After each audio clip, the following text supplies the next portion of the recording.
The first time these two met, did not shoot well. Here's Jason Kidd, back rimmed, and it's taken away by Martin. So a fresh 24 for the Nets. Kidd and Kittles are in double figures right now. 10 to shoot. Jason off the screen, no good.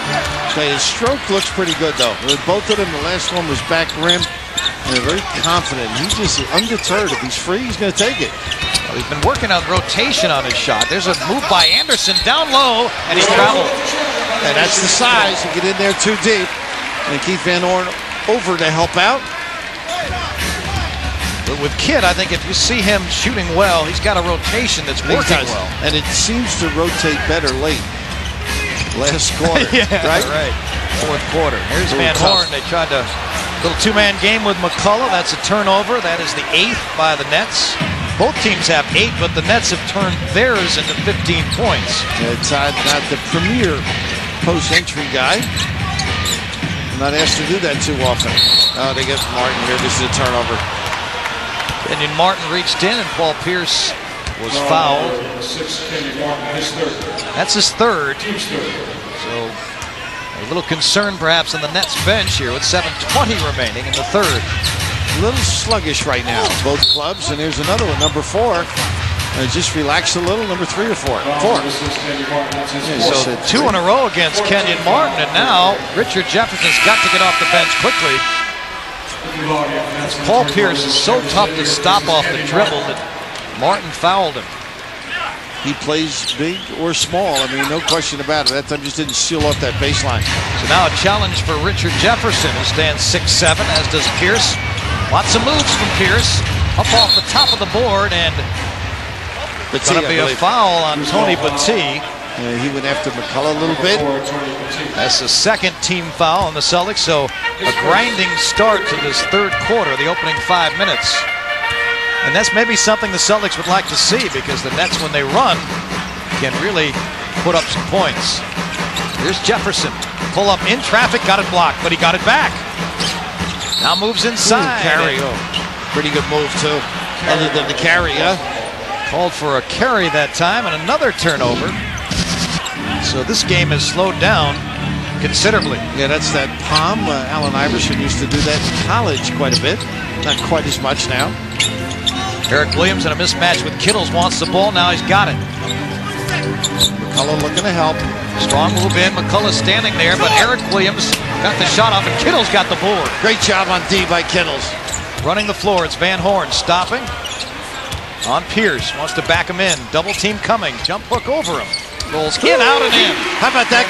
He caught it and didn't walk. Great control, and then backed his guy down. Nice soft delivery by the youth. Van Horn's been working on that a little more this season, because he knows he's going to get the ball on the run quite a bit. What to do with it when he gets it, that's the question.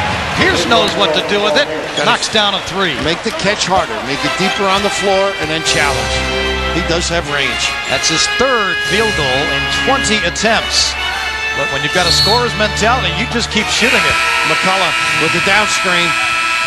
That's the play they use where he pins guys. Got to be stationary. Timeout on the court. Under 6 minutes remaining in the third. Nets up.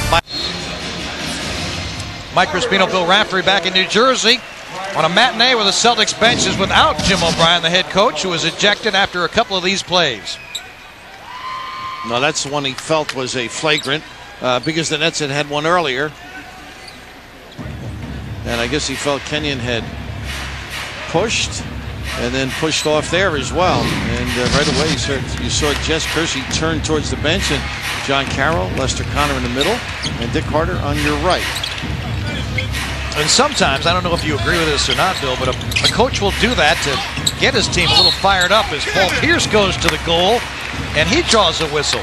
I don't think he wanted to be thrown. I think he was a little shocked at it initially, but once you get the first, it's hard to stem the flow if you're a little bit upset. But, you know, off air, you were just talking about Pierce and Walker, what loads they are to defend against, and they go to them, they ride them, and they put pressure on you. So at that time, I thought Richard Jefferson did a better job forcing the catch out deeper, but then he mixes it up with the bounce.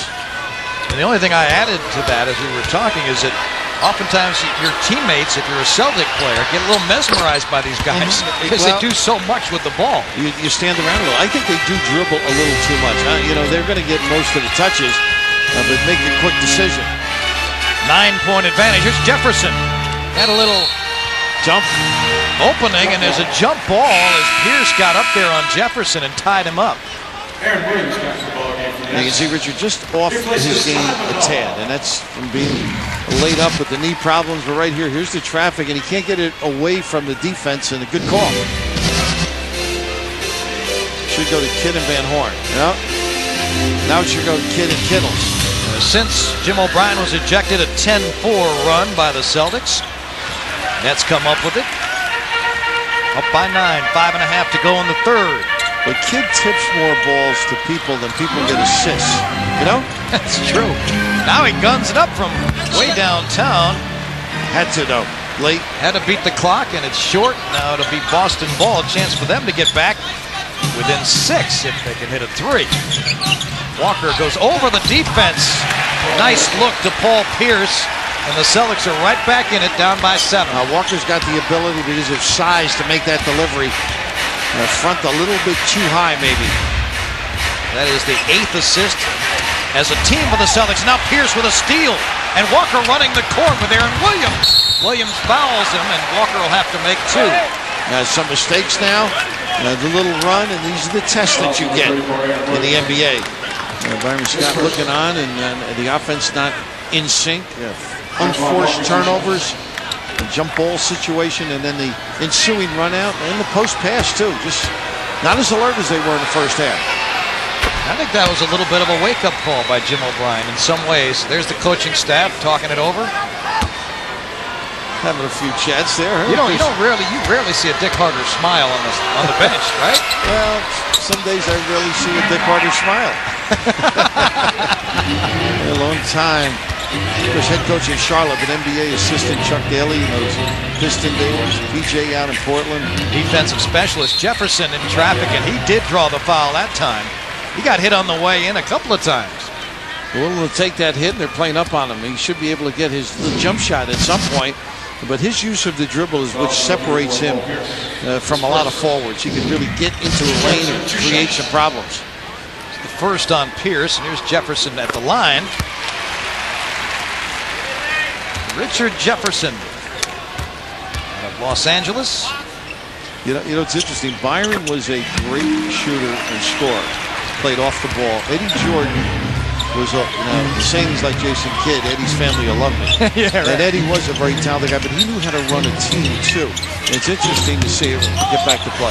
Walker powered his way in over Kittles, but missed the shot. Now Kittles running hard on the right wing. Gives it up to Aaron Williams for 2. Run the floor. Again, it's so important if you're going to push the basketball that all 5 get down there. You never know when it's going to fall your way. Just the 3rd field goal for the Nets here in the 3rd. Celtics have had the better of it so far. Anderson, hard drive, and a tip near the goal. Doesn't go in. Kidd.